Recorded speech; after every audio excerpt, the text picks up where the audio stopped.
दोस्तों, क्या आपने कभी सोचा है कि असफलता के पीछे सबसे बड़ी वजह क्या होती है? न तो हमारी मेहनत की कमी, न ही हमारी प्रतिभा की कमी, बल्कि असली कमी होती है एकाग्रता की, यानी फोकस की। हम सब ने कभी न कभी यह महसूस किया है कि हम काम तो कर रहे हैं, पर मन कहीं और भाग रहा होता है। शरीर बैठा होता है किताबों के पास, लेकिन ध्यान भविष्य की चिंता, पुरानी बातें या सोशल मीडिया की दुनिया में भटक रहा होता है। गौतम बुद्ध ने कहा है, जिस तरह एक तीर सिर्फ तभी लक्ष्य पर लगता है जब धनुष एकाग्र हो, वैसे ही इंसान सिर्फ तभी सफल होता है जब उसका मन एक जगह पर टिके। आज के इस शोरगुल भरे जीवन में, जहां हर पल मोबाइल की नोटिफिकेशन, सोशल मीडिया का स्क्रॉल और हर चीज का एक साथ पीछा करने की आदत हमें बना चुकी है, बिजी, वहीं बुद्ध कहते हैं, एकाग्रता ही सफलता की असली चाबी है। आज मैं आपको गौतम बुद्ध की 3 ऐसी कहानियां सुनाने जा रहा हूं जो हमें सिखाती हैं कि कैसे ध्यान को एक दिशा में लगाकर हम असंभव को भी संभव बना सकते हैं। हर कहानी एक दीपक है जो आपके अंदर की भटकन को रोशनी में बदल सकता है। तो चलिए शुरू करते हैं और समझते हैं बुद्ध के दृष्टिकोण से ध्यान और सफलता का रहस्य। पहली कहानी शुरू करते हैं। बौद्ध भिक्षु एक पार्क में आराम कर रहे थे। वहां उन्होंने एक लड़के को देखा जो एक खाली पेज पर कठिन श्लोक लिखने की कोशिश कर रहा था, लेकिन गलतियों के कारण बार बार पेज फाड़ रहा था और हर बार नए पेज से शुरू कर रहा था।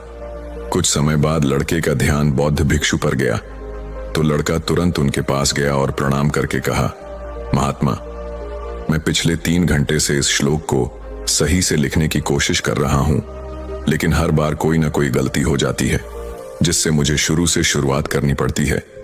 मुझे समझ नहीं आ रहा कि मैं क्यों नहीं लिख पा रहा हूं। बौद्ध भिक्षु मुस्कुराए और बोले, बेटा, केवल फोकस की कमी के कारण ऐसा हो रहा है, क्योंकि एक साधारण इंसान अपनी ज्यादातर ऊर्जा बेकार की बातों और आदतों में लगा देता है, इसलिए लगातार मन भटकता है। ध्यान से काम करने का मतलब है अपनी पूरी ऊर्जा एक जगह पर लगा देना, और जब बार बार तुम ऐसा करोगे तो मन इसके लिए तैयार हो जाएगा और फिर गलती नहीं दोहराएगा। लड़के ने पूछा, महात्मा, अगर मन बार बार भटक रहा हो तो मैं एक काम में ध्यान कैसे लगाऊं? बौद्ध भिक्षु ने पूछा, तुम लिखते समय जरूर किसी व्यक्ति या घटना के बारे में सोच रहे हो। लड़के ने कहा, हाँ महात्मा जी, आज छुट्टी के दिन सबको बाहर खेलने का समय मिलता है, लेकिन मुझे यह काम पूरा करना है, शायद इसलिए मैं ठीक से फोकस नहीं कर पा रहा। बौद्ध भिक्षु ने कहा, ठीक है, अब इन सरल तरीकों को समझो, फिर तुम अपने काम को मन लगाकर कर सकोगे। लगातार गहरी सांस लो। बौद्ध भिक्षु ने कहा, जब भी तुम्हारा मन भटके तो 5 गहरी सांसें लो और अपना ध्यान काम और खेल दोनों से हटाकर अपनी सांसों पर लेकर आओ। जितना तुम अपनी सांसों को देखोगे उतना ही तुम्हारा मन शांत होने लगेगा। काम को महसूस करो। जब तुम लिख रहे हो तब सब कुछ बारीकी से महसूस करो, जैसे पेन तुम्हारे हाथ को छू रही है, और लिखते समय जो आवाज हो रही है उसे भी ध्यान से सुनो। जब तुम सभी चीजों पर बारीकी से गौर करोगे तो ध्यान भटकना कम हो जाएगा और तुम्हारा मन और शरीर केवल एक काम में लगा रहेगा। तुम्हारा ध्यान काम पर इतना केंद्रित हो जाएगा कि तुम्हें समय का पता भी नहीं चलेगा। जब लड़के ने बौद्ध भिक्षु की बात मानी और गहरी सांसें लेते हुए फिर से लिखना शुरू किया तो उसने पाया कि अब उसकी गलतियां कम हो रही थीं और उसका काम भी जल्दी पूरा हो गया। उसने बौद्ध भिक्षु को धन्यवाद कहा। इस पर बौद्ध भिक्षु ने मुस्कुराते हुए कहा, याद रखो, जब मन और इंद्रियां एक काम में लग जाती हैं तो ध्यान गहरा हो जाता है, और यही सच्ची सफलता है। दूसरी कहानी। एक दिन एक युवक बौद्ध भिक्षु के पास पहुंचा। युवक के चेहरे पर परेशानी और हताशा साफ झलक रही थी।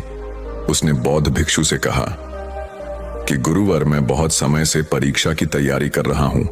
कई बार कोशिश की लेकिन हर बार असफल हो जाता हूं। मुझे समझ नहीं आ रहा कि मुझसे कहां गलती हो रही है। बौद्ध भिक्षु ने उसकी बात ध्यान से सुनी, फिर पूछा, क्या तुम सच में परीक्षा पास करना चाहते हो? युवक ने कहा, हाँ गुरुवर, मैं बहुत मेहनत करने के लिए तैयार हूं, बस मुझे यह बता दीजिए कि मुझे क्या करना होगा। बौद्ध भिक्षु उसे अपने साथ एक खाली जगह पर ले गए जहां एक पुरानी मोमबत्ती और माचिस रखी थी। उन्होंने युवक को एक मोमबत्ती दी और कहा, इस मोमबत्ती को जलाकर यहां से थोड़ी दूरी पर खड़े उस पेड़ तक ले जाओ, लेकिन ध्यान रहे कि मोमबत्ती बुझनी नहीं चाहिए। बौद्ध भिक्षु यह कहकर वहां से चले गए। युवक ने माचिस से मोमबत्ती जलाई और धीरे धीरे मोमबत्ती लेकर पेड़ की ओर बढ़ने लगा। रास्ते में हल्की सी हवा चली, जिससे मोमबत्ती की लौ हिलने लगी। युवक ने उसे बचाने की पूरी कोशिश की, लेकिन मोमबत्ती बुझ गई। युवक वापस आया, मोमबत्ती फिर से जलाई और फिर से चल पड़ा। युवक ने यह प्रक्रिया कई बार दोहराई, लेकिन हर बार हवा का हल्का झोंका मोमबत्ती की लौ को बुझा देता। आखिर में थका हुआ युवक हाथ में बुझी हुई मोमबत्ती पकड़े वापस चला आया और निराश होकर बोला, गुरुवर, मैं इसमें भी असफल रहा। बौद्ध भिक्षु ने युवक से मुस्कुराते हुए कहा, क्यों? तुम्हें बस मोमबत्ती जलाकर थोड़ी दूर ही तो चलना था।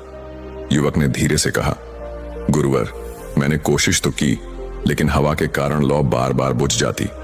बौद्ध भिक्षु ने कहा, यही तो तुम्हें समझना है कि तुम्हारा मन भी इस मोमबत्ती की लौ की तरह है और चारों तरफ की हवा ध्यान भटकाने वाली आदत है। जब तक तुम इन आदतों को वश में नहीं करोगे, तब तक ध्यान की लौ बुझती रहेगी। ऐसे ही जब तक तुम अपने लक्ष्य पर पूरी तरह ध्यान केंद्रित नहीं होगे, तब तक तुम अपनी मंजिल तक नहीं पहुंच पाओगे। इसलिए मन को एकाग्र करो और जो काम करो उसमें पूरी तरह डूब जाओ। तुम्हारे प्रयास जरूर सफल होंगे। और याद रखो, सभी तरह के ज्ञान का मूल तत्व ध्यान है। इसलिए कुछ भी करने के लिए तुम्हें एक जगह ध्यान लगाना तो सीखना ही होगा। तुम जैसी आदत डालोगे वैसा ही मन होता जाएगा। इसलिए छोटे से छोटा काम भी ध्यान लगाकर करो। ऐसा करने से मन का स्वभाव बदल जाएगा, फिर तुम्हें सफलता जरूर मिलेगी। तीसरी कहानी। एक युवक ने बौद्ध भिक्षु से पूछा कि मन में आ रहे विचारों को कैसे छोड़ते हैं। बौद्ध भिक्षु ने युवक से कहा, बताऊंगा, लेकिन उससे पहले तुमको एक परीक्षा देनी है। फिर एक गिलास पानी को पूरा भरकर बौद्ध भिक्षु ने युवक के हाथ में पकड़ा दिया और कहा, पानी की एक बूंद गिराए बिना इसे पकड़कर खड़े रहो। युवक ने कहा, यह तो आसान है, और गिलास संभाल लिया। शुरू में सब ठीक था, लेकिन थोड़ी देर बाद ही उसके मन में संदेह उठने लगे। इससे क्या फर्क पड़ेगा? आखिर कितनी देर तक मुझे ऐसे पकड़े रहने होगा? जैसे जैसे यह विचार आने लगे, उसका ध्यान भटकने लगा और गिलास से पानी छलकने लगा। अंत में बौद्ध भिक्षु ने कहा, बेटा, जब तक तुम्हारा मन शांत था तब तक पानी नहीं गिरा, लेकिन जैसे ही तुम्हारे मन में विचार आने लगे तो पानी बाहर गिरने लगा। उन्होंने आगे समझाया, जैसे गर्म लोहे पर हथौड़े की चोट उसे नया रूप देती है, वैसे ही तुम्हारे विचार व्यक्तित्व को और मन को आकार देते हैं। तुम्हारा मन भी गिलास में पानी की तरह है, जिसे आसानी से विचलित किया जा सकता है। अगर तुम पानी यानी मन को स्थिर रखना चाहते हो, तो पहले सभी विचारों को स्थिर करना सीखना होगा। अब तुम एक काम करो, इस गिलास को फिर से पकड़ो और अपना ध्यान अपनी सांसों पर ले आओ। अपनी सांस को पेट और सीने में आते जाते महसूस करो। हाथ में होने वाले दर्द और असहजता को जाने दो। मन में जो विचार आ रहे हैं उन्हें बहने दो। खुद को याद दिलाओ कि तुम विचार नहीं हो, बल्कि उन्हें दूर से देखने वाले इंसान हो।